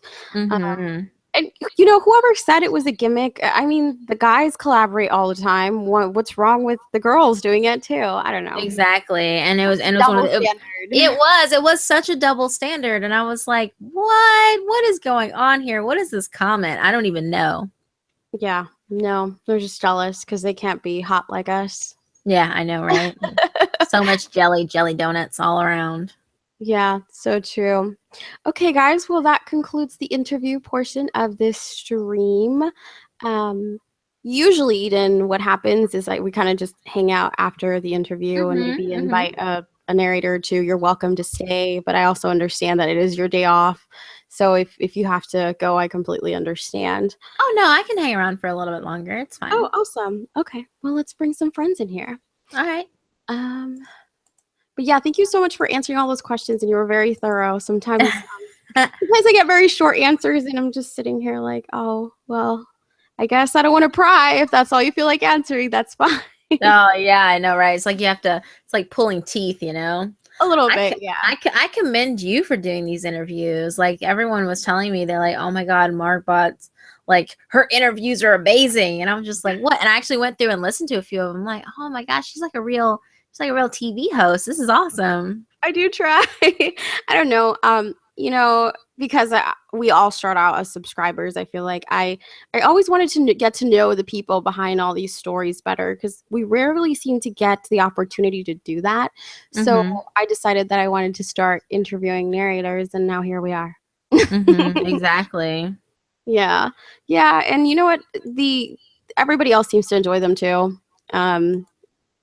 When I first started out, I started out with my friends as guinea pigs, like Duchess Dark and Southern Cannibal. And I was like, okay, let's just do this, guys, and see how it goes. And it's just kind of evolved from there. And Yeah. now, people kind of are in shock sometimes of the narrators I managed to get on here. But Mm-hmm. you guys are all just so incredibly polite. Like, I had to bark this weekend, and he's just the nicest. Like, he's not gonna sit here. Yeah. He didn't sit here and say, "Oh, well, you only have this many subs, and I have this many subs." There was none of that. He was just like, Mhm. "Sure, you know, I'd love to." They're just so nice. So Yeah. but yeah, Deeper is awesome. I've been on his channel a couple of times as well. And some of his like group collab stories, which I think is awesome. yeah, he's very open to working with others. It's really neat, you know, considering he is a bigger channel. And some of the bigger channels are just really difficult to get a hold of. Mm. Let's see. Oh, questions for you. Oh, Harry okay. Harry says, "Eden, can you help me reach transcendence?" Um, I cannot help you with that, but if you look up Transcendence Cat on YouTube, I'm pretty sure that that cat will help you reach transcendence. It's the funniest thing I've ever seen, I There's swear. a cat that Yeah. If you look up Transcendence Cat on YouTube, I swear it's the funniest 2 minutes of your life. I just can't deal I'll have with to do any of that it. after this. So fun. Just look up Transcendence Cat. It's very important to reach transcendence, guys. Mm-hmm. Let's see. Okay, so Lord of Terror says, "Can you please ask Eden, as a very big channel, does she feel the pressure from that? What advice would she give to us smaller guys?" Um, as far as like me being a bigger channel, and the pressure, I never really truly felt pressure being a bigger channel because I never really consider myself a big channel. I guess the only thing that I would say as far as like advice. Oh no, what happened? Can you guys still hear me? Hello? Eden, are you still with us? Let's see. What happened? Sorry, guys. I think Eden, something happened with her mic or her internet connection. Unfortunately. Hopefully, she'll come back to us.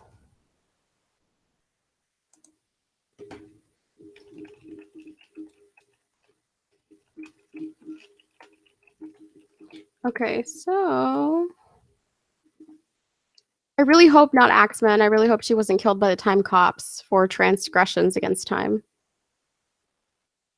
Okay, let me go back up because I think some things were mentioned while I was talking to Eden. Axeman said Eden is actually Shia LaBeouf doing an art piece. That's quite possible. I believe it.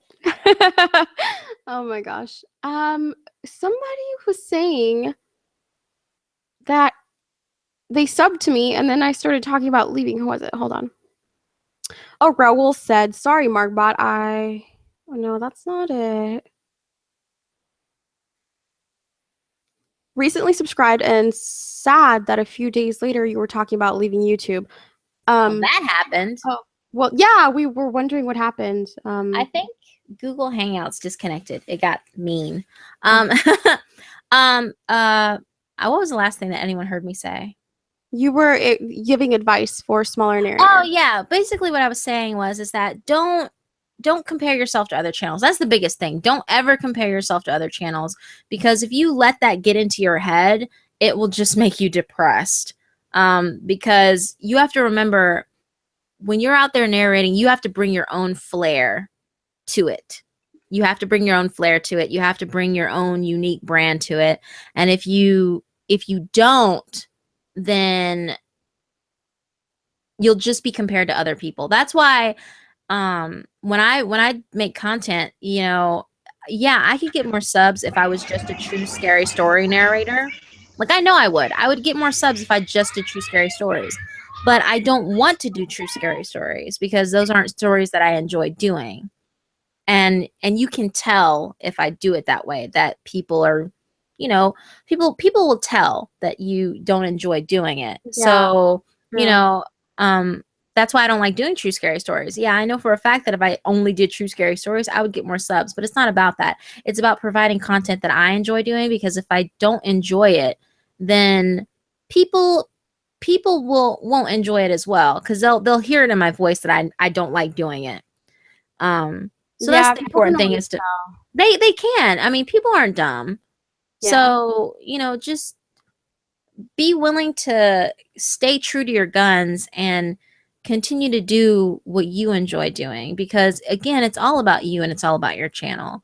It's your channel, it's what you enjoy doing. So don't just do it to get the subs and the views, and don't do it just for the money. Like, I would continue to do this even if I didn't get paid a single red cent of it, because I love doing it.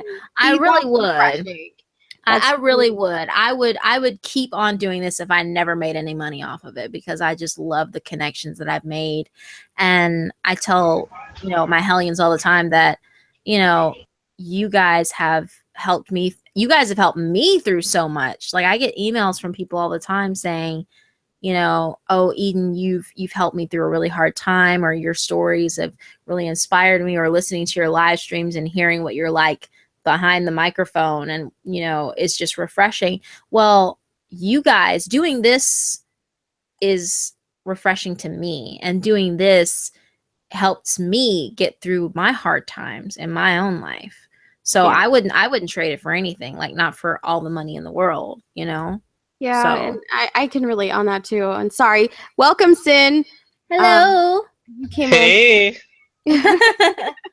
Yeah, no, I was gonna say that's another reason to respect you.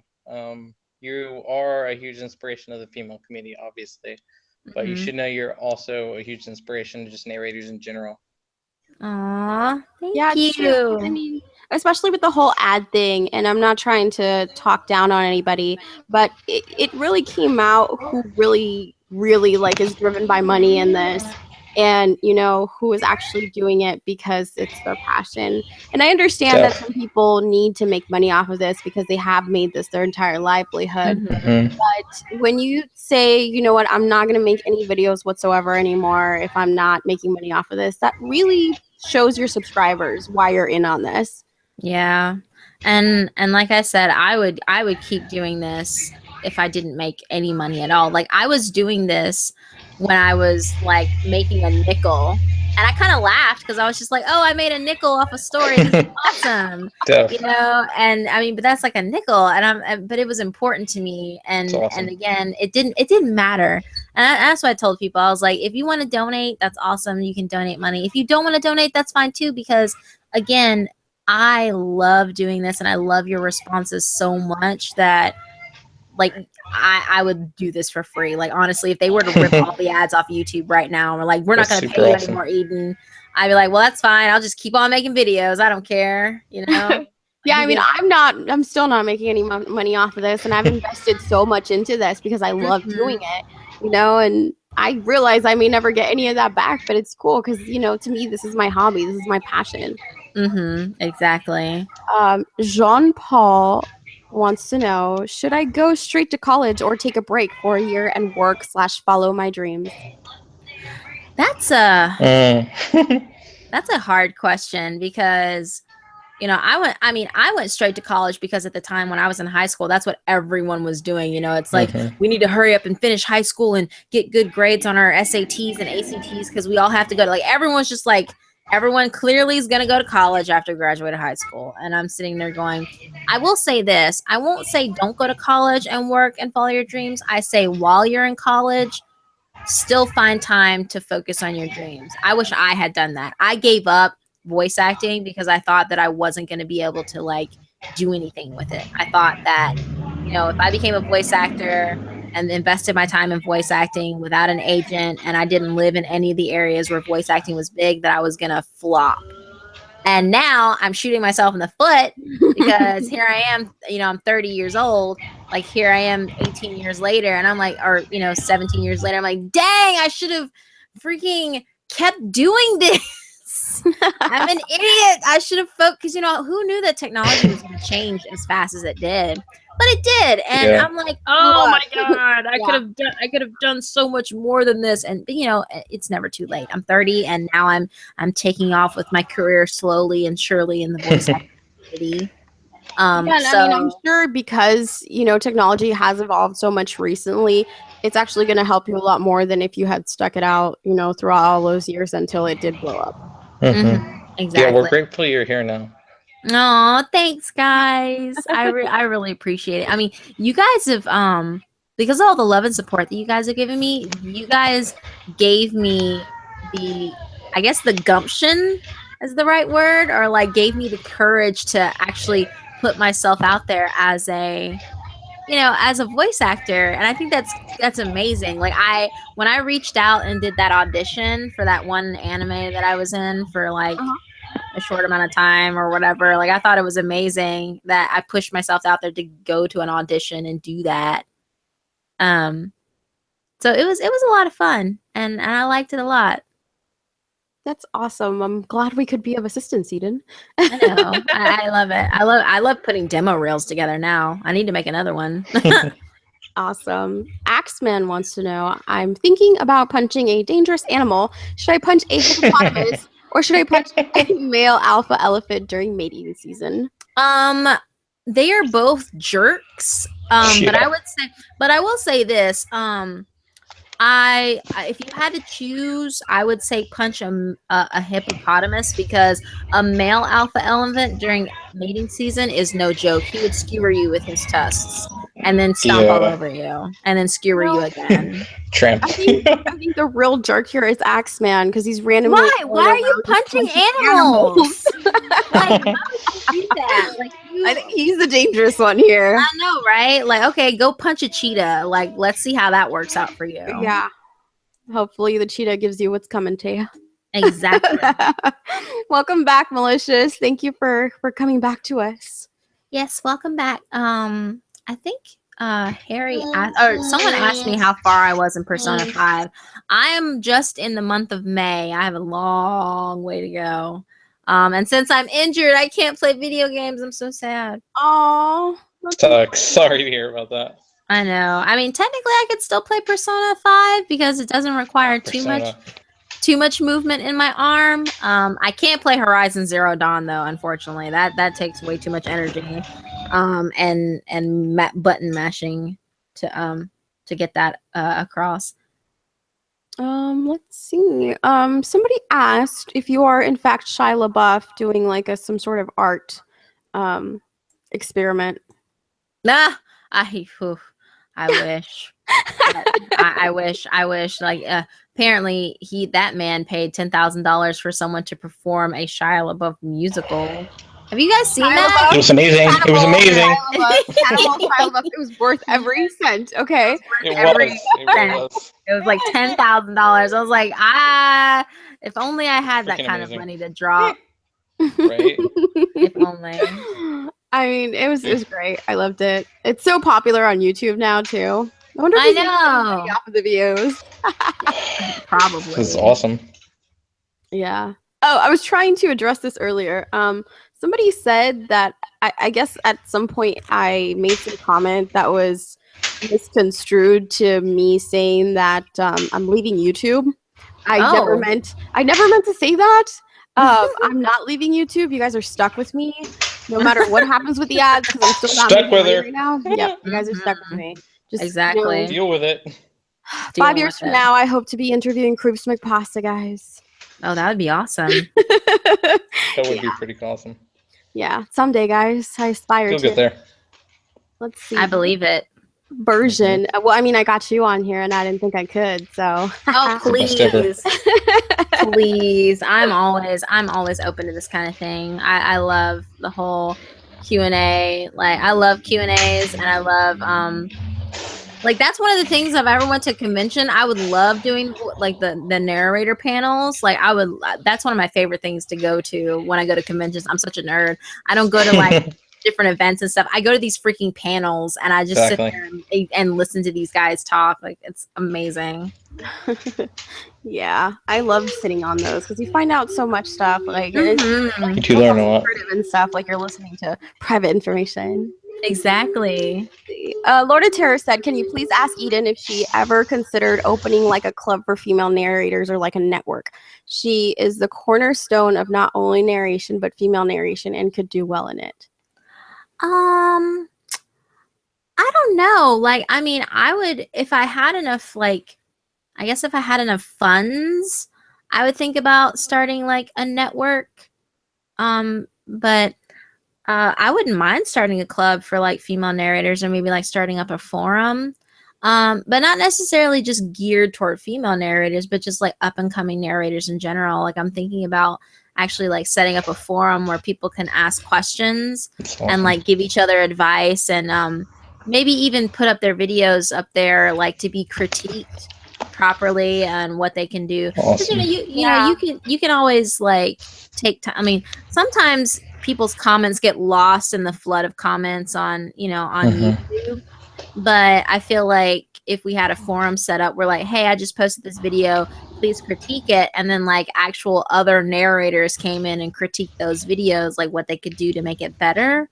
Or what they liked about it, then I think that would be really helpful. So yeah, I might actually consider doing that in the future. I think that's a really good idea. Yeah, I mean, you can only improve. Once again, not to be sexist or anything, I think it would be cool to have kind of like a forum of female narrators, because there's just things we encounter in this community that the guys just can't relate. Let's be real here. True, we can't. Yeah. The guys can't relate. I feel like we get a lot more creepers or guys asking us if we want to murder someone. Oh my gosh, you know, I wasn't ready. I don't think anybody could have been ready for that. I mean, come on. I wasn't prepared. I was just like, do I murder someone in my sleep? I'm like, no. Like, yeah, I dream of. But the killer response was like, the guy was like, yeah, I dream about murdering my boss all the time. I'm like, whoa, I can't deal with this. This is too heavy. What would you do if somebody came to you like that and actually told you they did murder someone and they have a story for you? Like, how would you react to that? I would ask them to remain anonymous so that I could not be held accountable. That's totally my next story. Yeah. Oh God. I'm just kidding. I swear. You're gonna murder your boss. Yeah, I would tell them. Yeah, I would be like, if you're gonna tell me this story, like I need you to make sure that I don't know any information. You need to change any addresses or states or any things that are like related to facts. We're gonna have to blur out some stuff. Like I don't want to know anything at all, because I don't want to be held accountable for, not even. I don't want to be held accountable for advertising murder. Yeah. Like there's definitely a liability issue there. Exactly. I was just like, so I talked to this guy who murdered this guy, and this is how he did it. He deserved it. Sorry, guys. Yeah. I don't know. Sinister has a way of bringing to life female characters. I'm like, how are you not a girl? But it's like they're like twisted, crazy female characters, and I'm just like, do I have to worry about you murdering people? Oh my gosh! Right? No. That's the funny thing. Well, the funny thing is, so a lot of people have commented. They said, Eden, you do crazy really well. Like I play a crazy character really well. Because for a long time there was this whole hashtag going on Twitter called hashtag Eden's Laugh, because I had this crazy psychotic laughter that I always did. It's a great laugh.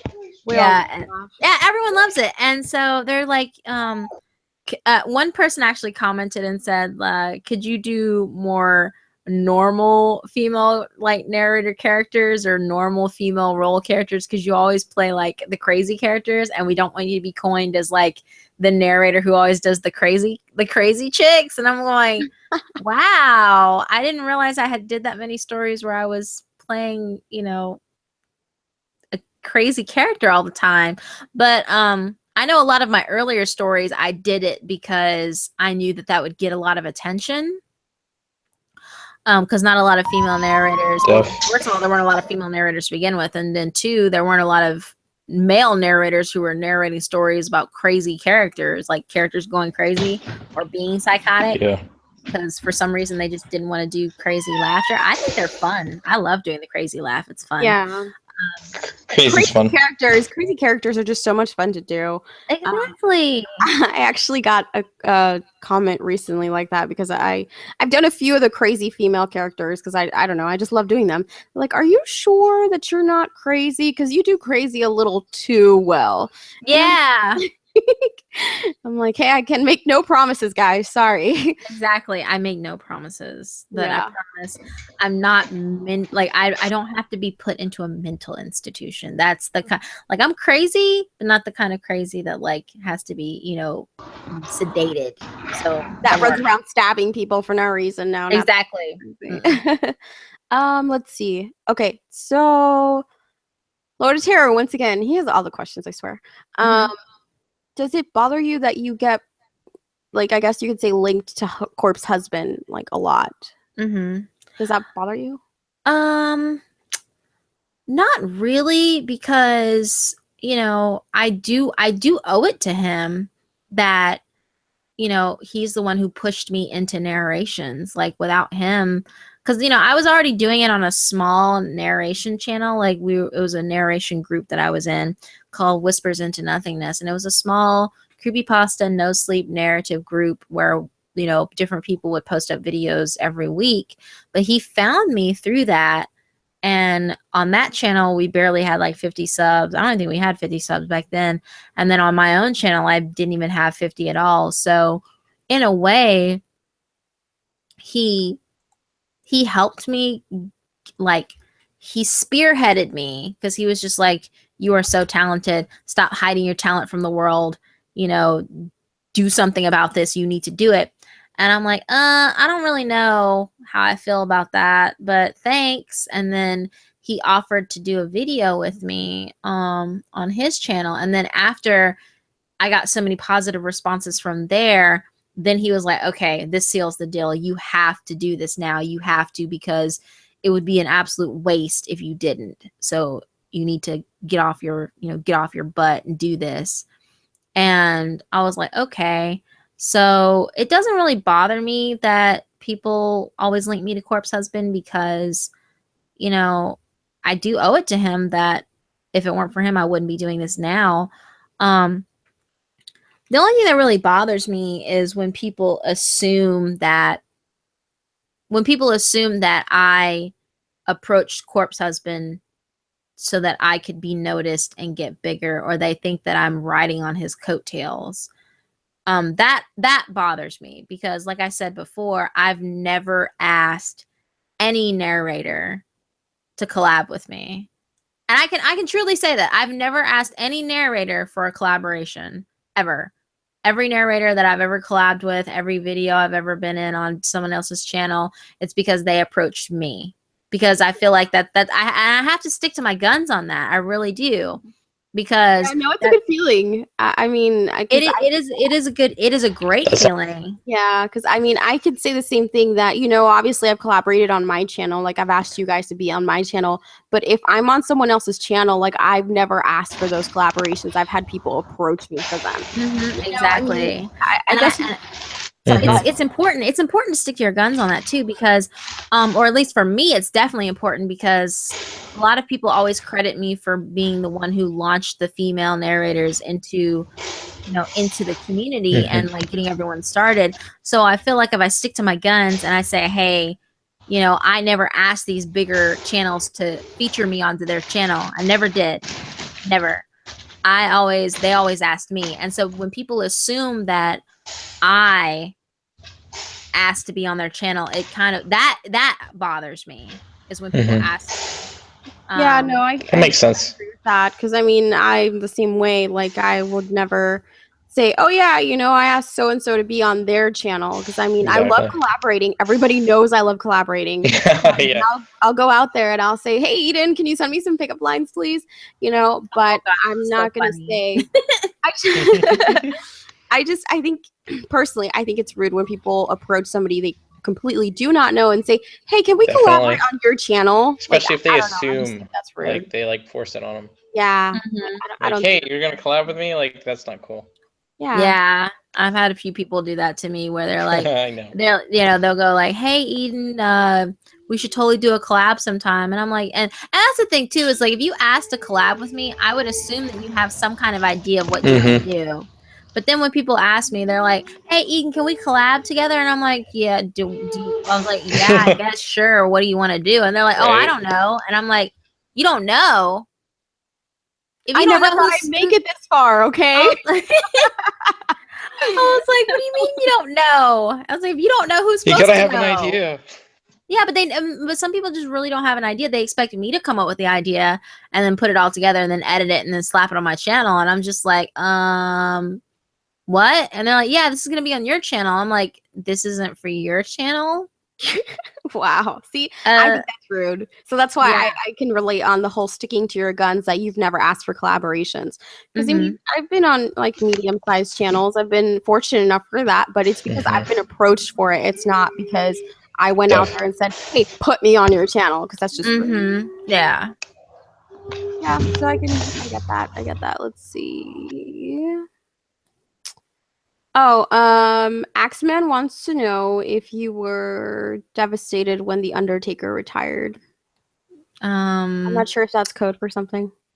Well, I mean, I know the I think it's- Undertaker is a wrestler or was. Yeah, I think that's what he's talking about.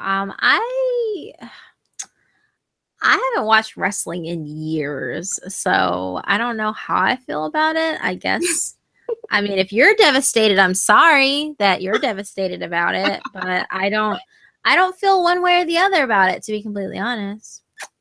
I was devastated when Hulk Hogan retired, and then I realized that wrestling was fake. I was devastated then, but I was like 10 at the time or something. Yeah. I was just Oh kind my of like, I was like, the world's ending. What? And then I was like, oh wait, wrestling's not real. Oh, poo. Sadness. Oh, And he was like, it was a joke. Malicious said, you know, these three all do crazy too well. So I guess we do crazy too well. Exactly. Oh, hey, look, it's Yeah Man. Oh, hi, Yeah Man. He actually did my channel art. He's just the nicest. Oh, that's awesome. He's awesome. He's really cool. He's a very talented artist too. I saw like Definitely. I saw the promo pic that he did for my character on Rageful Realms, which is really slick. So yeah, and for those of you who don't know, I actually did feature Yeah Man on my channel. He played a character in the first Miss Marnie's Tea House. Miss Marnie's Tea House, yeah. Yeah, he was Jamie and Miss Marnie's Tea House, bless his heart. But yeah, and that's another thing that I realize I've been doing is I'm trying to find a good series that I think everyone would I enjoy love on your my series, channel. by the way. Everyone loves the dad. Yeah, everyone Dad's loves tapes Dad's is awesome. Everyone likes Dad's tapes, which yes, makes me really my happy. favorites. I love it. It's great. I can't Definitely. wait for the next one. I'm excited. Oh, welcome, Lord of Terror. You have finally decided to join us. Are you there, Mr. British? Hello. Hello? British stalker? He's my British stalker. He's like obsessed He with is. me. He really is. He's very public about it too. We love you a lot. Oh well, you can just sit there silently for now. All right. But fair yeah, enough. so Dad's tapes. Yeah, I can't wait for the next Amazing. episode. How many more episodes do we have remaining? I mean, Well, there's 12 tapes total, or tapes, quote unquote tapes. The last video wasn't an actual tape; it was a letter, that Bree wrote to everyone listening. But yeah, I think there's 12 actual tapes in all, but there's 3 extra things that I'm gonna add in on there that you guys don't know about. And this took some time, and actually, Easy Misery herself also helped me with this. When I was sharing the videos on Facebook, I linked her actual,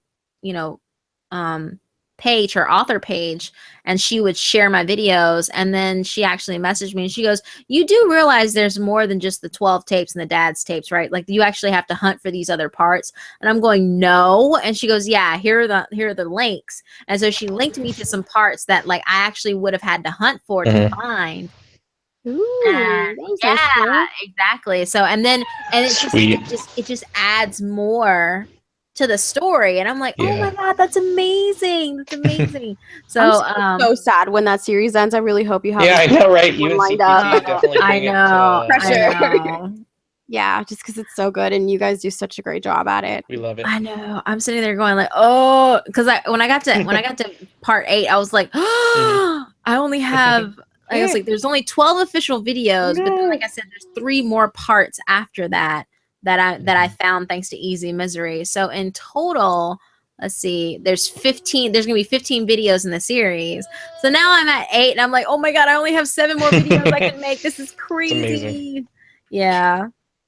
Wow. So any idea on what'll be next for a series, or are you just keeping it hush hush?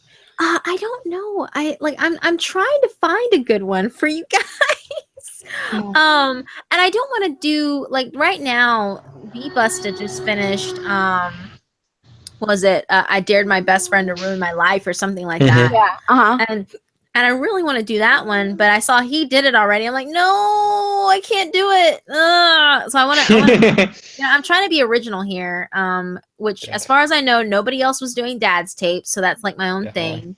Nobody else did Miss Marnie's Tea House, which is why that was my own thing. So now I got to find another one where I think that it's. You know what? There was one that I believe was started by another narrator, but I don't think he ever followed up with it. He just did the one episode, and it's actually a social worker. So, oh yeah, I think I saw that one. There's that one. Oh. There's that one, and then there's another one that I plan on doing called the Claver House Emails. I don't know if anyone's heard of that one. No, I haven't. But I'm excited. Yeah, it's called the Claver House Emails. I actually the guy messaged me on Reddit because I emailed him a long time ago and I was like, hey, I really enjoy your stuff. These stories are really cool. Would you mind if I narrated it? And he goes, yeah. And so I looked up, I read all the Claver House emails, and I think there's like 7 or 8 of them. I think. Sweet. So that more than likely will probably be my next series is the Claver House Emails. Sounds exciting already. I'm gonna promise. Yeah, I try to get series like ready for you guys because after I did Miss Marnie's Tea House, I was like, what am I gonna do now? So then I came up with Dad's tapes and I was like, oh man, this is gonna be great. But the reason I held off on Dad's tapes because I actually got permission from Easy Misery a long time ago to do it. But the reason I held off on it is because I had no one to play the dad. I was like, I don't know who's gonna play the dad. I don't know. Yeah. Gotcha. Lord of Terror, you're free to speak whenever you want. Yeah, dude. I see you posting on the chat. He's like, I don't want to interrupt. Did not want to interrupt. That's absolutely not what I wanted to do. So, oh my gosh, he speaks. This is amazing. I do. I can speak. Yeah. Well, it was fantastic interview. Well done to both you ladies. Done a great job there. Well done with that. Thank you. Well, are there any questions you want to ask me specifically? I know you were asking in the chat. But yeah, now that you're here, you can ask me in quote unquote person. Well, Margbot did a fantastic job there. Got some great answers and got some excellent feedback. So I'm very grateful for that. Mm-hmm. Thank you for answering his multitude of questions, Eden. I do not mind at all. I do not mind in the slightest. I told you these things are like the things I enjoy doing on my days off. Like to me, this is relaxing and enjoying my time off is when I get to do things like this or live streams or anything like that. So this is enjoyable for me. Awesome. And that's what I've gathered across the interview. You're very selfless. You do a lot of things for the fans, a lot of things for your for your viewers and things. I think that's wonderful. Yeah, well, I always tell people, it's one of those things where even if I ever get like so big where I'm just like, like if I ever even if I hit 1 million subs tomorrow, which good Lord, if that ever happened, but if it did, I would never. I know, right? I would never forget about like my. Let me tell you something. A story that's really. There was a comment on a video from a long time ago that really, really struck a chord with me. And it was a comment that a fan posted. I can't remember their name exactly, but it actually made me cry because it was so sweet. They said, God, I think I was like at 5,000 or 8,000 subs or something when they commented, but they said, you know what? I'm going to miss this. And they said, I'm going to miss this because this is the time where Eden is going to be able to read all of our comments. And she's not only going to be able to read all of them, but she's going to be able to respond to all of them. And there's going to come a point in time where she's going to get so big and she's going to get so popular that we'll always know that she's always reading our comments, but she may not always have time to respond. But that's okay, because we know that she's going to go off and do bigger and better things. But I'm still going to miss this time where she can talk to us individually like this. Amazing. And that's incredible. that literally made me like, I'm tearing up right now thinking about it, because you know, Me too. That's amazing. It was so from the heart, and it was true, because I've gotten to that point now where I can't always respond to every comment like I used to. I used to be able to reply to every single comment that ever got thrown my way, and now it's just like an influx, and I can't respond. I read them all. I read all the emails, I read all the comments, I read all my DMs, but it's like I can't respond to everything like I used to. But this person knew that time would come, and they already said that they were going to miss this time, but they already understood that I was going to get bigger and go and do better things. But they took comfort in knowing that I would always read what they had to say, even if I couldn't always respond. So I understand why it would be so emotional. Seeing the future. So, not to sound conceited or anything, but I love it when my little channel can bring like bigger channel subscribers. And I just saw that Malicious said going after the stream to sub to and binge watch Eden. Like, nice.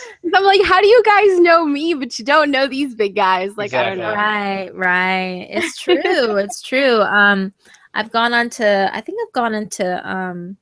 it's funny too, because like I said, when I do live streams and people will like, somehow I'll pop up on their feed randomly and they'll come in and see that I'm live streaming. And they're like, hey, what's this all about? And, and I'm like, oh, you're a new person? Who are you? And I'll directly talk to them. And I love seeing the comments. Yeah. Sorry. Oh, go ahead. Beg your pardon. So these people just randomly find your stream. They're not sub to you. They just find your stream and then they found me, and they'll be like, this is the first time I've been in a stream, or they'll be like, they'll go, what is this all about? Like horror story readings, what's going on? And they'll ask me questions, or they'll tell me like, hey, I've never been to your stream before, I've heard of you, or hey, I don't even know who you are. What are you doing? And I'll directly suggested stream. Yeah, I'll actually, I'll comment to them like, hey, okay, well, this is what we do in the stream, and this is what I talk about, and this is what, my channel's about. And they're like, okay, cool, I guess I'll stick around and see what you're all about. And I've gained subs just from people stumbling onto my channel and, during a live stream. Yeah. Amazing. Yeah, see, now Malicious is saying she's one of my girls now. So, one of her girls. Oh, she's such a supportive fan too. It's awesome. She Malicious is always there. She So I love that. I love it. Yeah. Okay, guys. So I think we're gonna wrap this up because I'm sure Eden has other things she needs to do with her free time. Oh well, I mean, like I said, I'm fine to just kind of shoot it, shoot the breeze or whatever. Because I mean, I'm injured and I've already done everything that I need to do for today. My arm, it's fractured, but it's not too bad. I'm gonna go to the orthopedic doctor on Wednesday, and since it's such a tiny fracture, like literally, I looked at the X-ray. They took 3 X-rays, and you can only see it on one, and it's like half an inch long. So they're pretty much saying it should take more than like a week to 2 weeks to heal, and I'll be back. You'll be superhuman, and on Wednesday they'll just be like, "Oh, it's gone." That would be insanity. That'd be awesome. Crazy. That's okay. I'm still taking the week off from work. I don't care. There you go. I'm not going to work for a week. If you were injured on the job, it's like, oh no. I know. Oh, Robin's like, no, I just got here. Welcome, Robin. Robin is such a dedicated fan. Yeah, she is. She's good people. She is. So just a quick question as well. Obviously, I remember from the Creepypasta Dish podcast, Eden, that you said that obviously you were growing every day. I think it was around 50 subs a day at the time, you've become quite a big YouTuber. How do you stay so humble once you're growing and you see the growth? What advice would you give to smaller YouTubers that are growing to not let it go to their head? My biggest thing is never forget where you came from. Like that's the biggest thing is never forget where you came from, because, it's one of those things where, okay, a year ago, I was like, at maybe 1,000 subs, and now here I am like about to reach 27,000 a year later. And it's one of those things where it's like, well, amazing.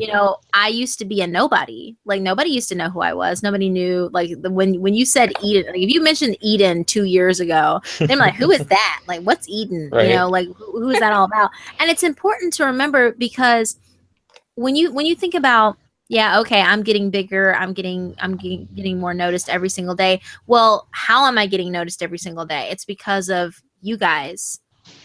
And as long as I always remember that without you, there would be without you, there would not be a me, then that always brings me like I'm for you. yeah, it does. It comforts me definitely. And it's always that nice dose of reality that always, like, if I ever were to get big headed, which I mean, I was always raised to be a humble person I don't anyway. see that happening. Yeah, but if I Sure. ever did get big headed, like, that would be my reality check. Like, that would be my dose of reality. Like, hey, you would not be here without your subs. So don't ever think that you're better than they are. Like, if they genuinely ask you questions or they genuinely want advice for something, don't think that you're too good to respond to them, and that's always a humbling thing. Yeah, that's true. Sure. Okay, this is completely unrelated to what we're talking about. So, to all 13 of you who are watching, and we discussed earlier with Eden that you should love the videos that you're doing, and if you don't enjoy them, then it shows. So I tried something new with my last video, where it's there are 2 asylum stories, but before the asylum stories, I kind of put like the history and the background of each asylum.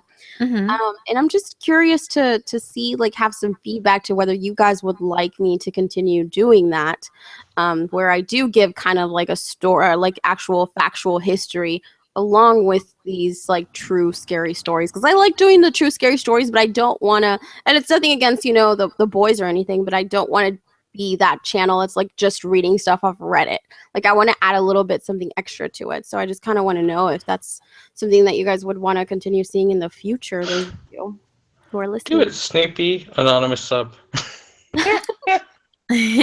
I think it's very unique. I don't see a lot of other people doing that. Like, if you're gonna go into like the whole "this is a true story," like, I like hearing about back history. Yeah, the back history. Like, okay, for instance, one of the stories I read on my channel by this girl named Isis Issa, she wrote 4 hours it stared.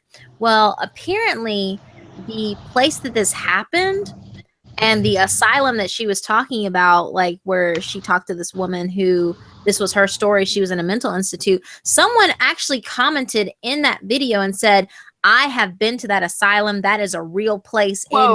in Whoa. in Bonwi. Like, they were like, yeah, that is a real place in Manila. Like, that is a real mental hospital. There are real patients and there are actual real things that happened in that town. And Bonwi Street is a real place too. And they actually told me that there was talk about this guy who had murdered, a girl on that street in this really nice house. And I didn't know that. I thought it was just a story, but this is real. Like, someone told me, like, this is a real thing. And I've actually been in that hospital, like in that mental hospital. I'm like, whoa, this is insane. That's crazy. Yeah, see, and that's actually why I chose those 2 places, the 2 insane asylums, is because one's now a university that I've visited, and the other one I've actually been inside because part of it's still functioning. So I don't know, I took a liking to them. I'm like, you know what, let me give them some background to why these asylums were there and what happened inside them, and then throw in a true story. So maybe what I'll do is I'll do them like once a month, just because they take a little bit more extra work than just looking stuff up on Reddit. But yeah, thanks guys for the input. Hey, Yeah, I think you did I didn't say, but I think you did a great job with that video. I did watch that when it was newly up, and retweeted it for you there, Mike. But always thank you. I showing my appreciate it. support. You know how it is. That's sweet. I sure did too. I swear I have the most supportive friends ever. Oh, that's awesome. I do. Let's see. Okay, guys. So I think I'm gonna wrap this up. And thank you all for coming, and thank you so much, Eden, for answering all the questions and Oh, absolutely. being a great person to interview, because you're so willing to 100%. share. The best. I really absolutely. Timeless. Absolutely. Totally And, not biased, but the best. Yeah. Yeah, me Yeah, too. Citizens, Me and like, Sin are very big best. fans. Sin loves. We couldn't hide it if we tried, Sin, could we? We couldn't hide it if we tried. Aw, you guys are amazing. Seriously. I have the biggest smile on my face right now. Like, I don't know. Like, again, this is what Respect. humbles me. This is what humbles me. Sure. It's just, Absolutely. hearing this and hearing all the support and love for everything that I do, and it makes it all worthwhile. It really does. Yeah, I can't wait for you to get merch because then I can buy an Eden. I'll be buying. Oh, I know, right? Okay, Yeah, guys, I'll be seriously, buying as well. look forward to the end of the year. Hopefully, before the year is out, I'm gonna get my Christmas, store yeah, up and definitely. go. Gonna get it. Oh, hi, Gloomy House. Hello, Gloomy Gloomy House. House. Oh my gosh, I haven't seen Gloomy House around for like a long right? time. Apparently, they were hiding here, eating pizza and drinking beer. Oh. They were being a little ninja the whole time. Oh, very nice, Gloomy House. Yeah, I mean, I love his content. I found his channel like over a year ago, and he has great content. But I just miss it. So, Yeah. okay, guys. Well, thank you so much for stopping by, everybody. And I actually have an interview on Friday with Yeah Man. That was a last comment. Nice. Sorry, guys. So you guys have noticed that I've actually been doing these interviews at random, kind of awkward times. Not really random, but awkward times, like the middle of the day on Saturday. Well, that's because some of the narrators are in England, and the time is like way different for them, and I obviously like I want to accommodate to them. So that's why sometimes they happen on Saturdays at funny times, or like today. Like, I mean, I usually don't stream on Mondays, but I had to, I had to get Eden in her schedule to like, I know that We're she grateful. has limited time. It was well Anyway, worth guys, it. now you 100%. know why the weird times. All right, so have a wonderful week, everyone, and catch you Night, later. everybody. Bye. Good night, everyone. Bye. Bye.